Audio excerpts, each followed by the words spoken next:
आपे सानाम कोगे सागुन जोहार और इंगे मन श्याम बास्के तेहेኛ वीडियो रिन आंजम आबोना जे आबो दो सेदाय ओका दिशा रेबन ताहे कना। अच्छा देलाबन एतहब लगे। सेदाय आबो दो उत्तर पश्चिम कोण रेबन ताहे कना। आबोरिन हापड़ाम को ओना कथा को लय आगु अकाआ। ओनाते आबो दो उत्तर दक्षिण कोण खन नोआ कोरे दोबन हेज आकाना आर पूरब दक्षिण कोण उड़ीसा दरिया फेड धाबिज बन चलाव इदी येना। हापड़ाम को लय कथाते बाडायो कना आबो दो अफगानिस्तान, पाकिस्तान और पंजाब सेन तेगे नोआ कोरे दोबन हेज आकाना। माड़ांग दो ओना कोरे बन ताहे कना। उन झो दो नोआ संसार रे ओका हूँ राज आर दिसोम सीमा कोदो बाय ताहे कना। भारत, पाकिस्तान चे अफगानिस्तान आर एमान दिसोम ᱧᱩᱛᱩᱢ कोदो चेद हों बांग ताहे कना।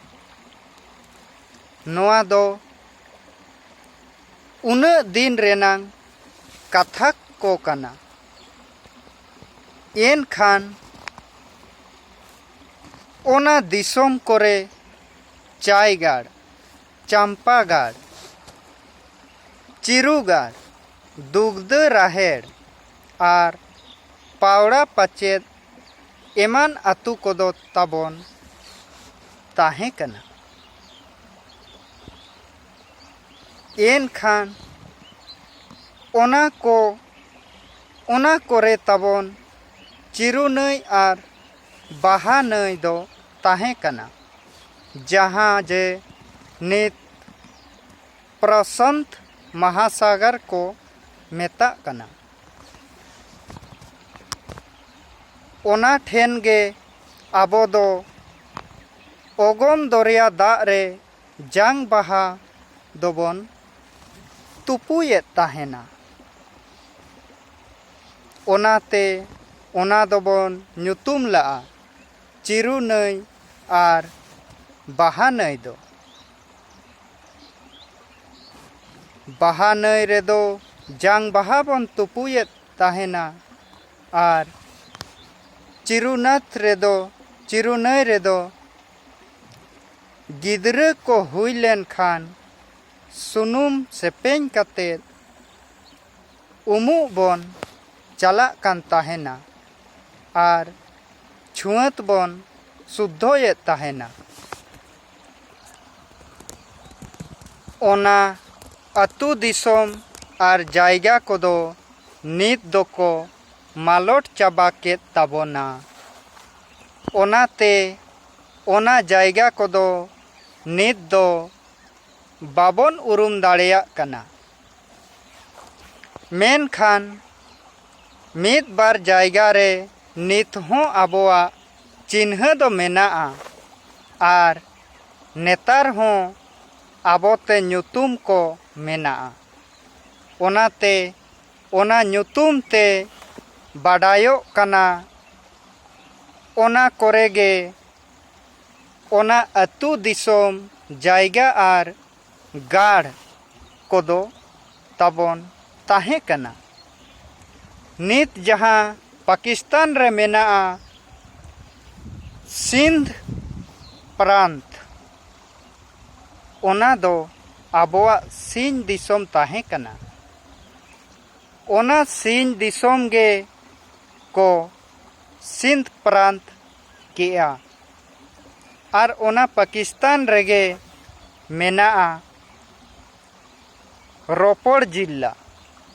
ओना दो ᱟᱵᱚ ᱛᱮᱭᱟᱜ ᱧᱩᱛᱩᱢ ᱡᱟᱭᱜᱟ ᱠᱟᱱᱟ। ᱮᱱᱠᱷᱟᱱ ᱚᱱᱟ ᱠᱚ ᱧᱩᱛᱩᱢ ᱨᱮ ᱵᱟᱰᱟᱭᱚᱜ ᱠᱟᱱᱟ ᱚᱱᱟ ᱫᱚ ᱟᱵᱚ ᱵᱷᱟষᱟ ᱛᱮ ᱧᱩᱛᱩᱢ ᱟᱠᱟᱱ ᱡᱟᱭᱜᱟ ᱠᱟᱱᱟ। ᱡᱟᱦᱟᱸ ᱱᱤᱛ ᱨᱚᱯᱚᱲ ᱡᱤᱞᱟᱹ ᱠᱚ ᱢᱮᱛᱟᱜ ᱠᱟᱱᱟ, ᱚᱸᱰᱮ ᱚᱱᱟ ᱡᱟᱭᱜᱟ ᱨᱮᱫᱚ ᱫᱷᱚᱨᱚᱢ ᱠᱷᱟᱹᱛᱤᱨ ᱵᱚᱱ ᱨᱚᱯᱚᱲ ᱞᱮᱱ ᱛᱟᱦᱮᱱᱟ।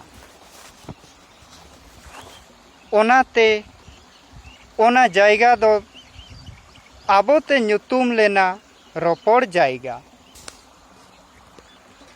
ᱟᱫᱚ ᱨᱚᱯᱚᱲ ᱡᱟᱭᱜᱟ ᱧᱩᱛᱩᱢ ᱛᱮᱜᱮ ᱱᱮᱛᱟᱨ ᱫᱚ ᱨᱚᱯᱚᱲ ᱡᱤᱞᱟᱹ ᱠᱚ ᱵᱮᱱᱟᱣ ᱟᱠᱟᱫᱟ।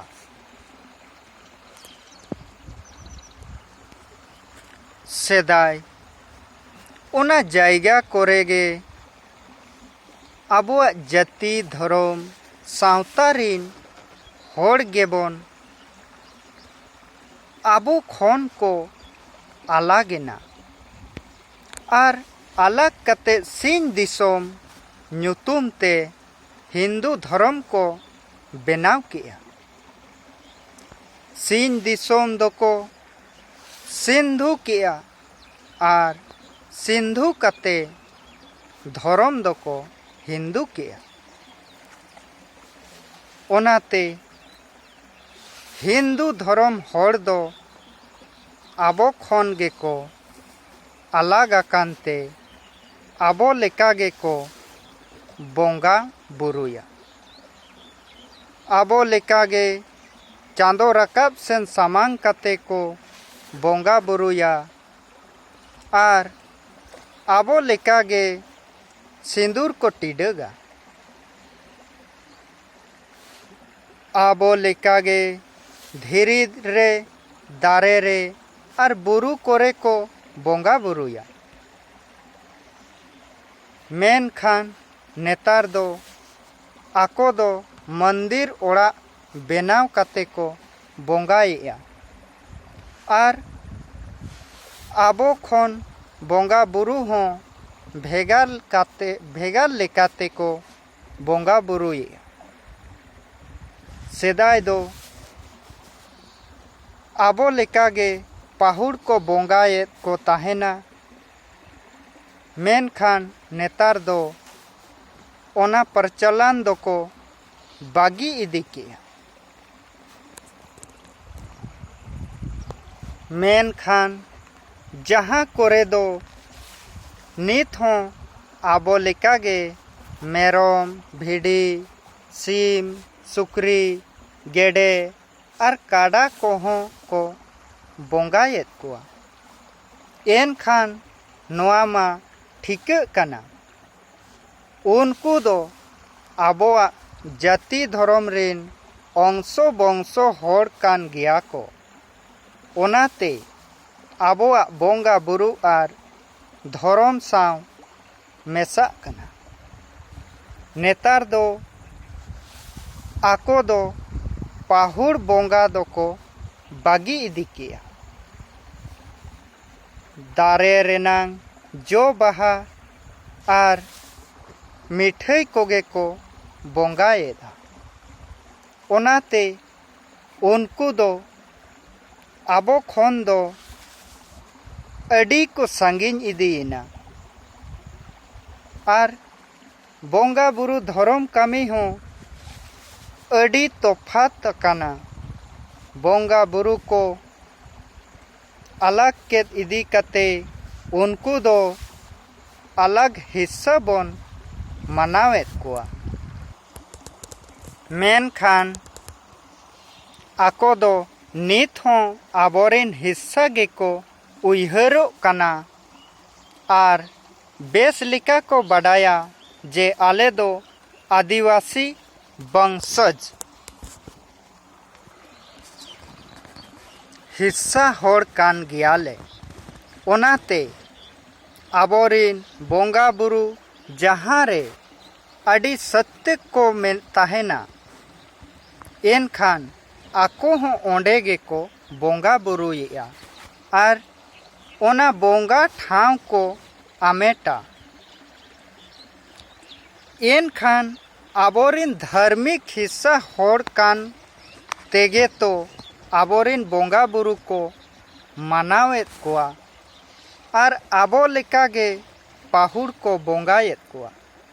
दुर्गा पूजा रे काड़ा को बोंगाए कोआ, काली पूजा रे सीम सुक्री गेडे भिडी और मेरम को बोंगायेत कोआ।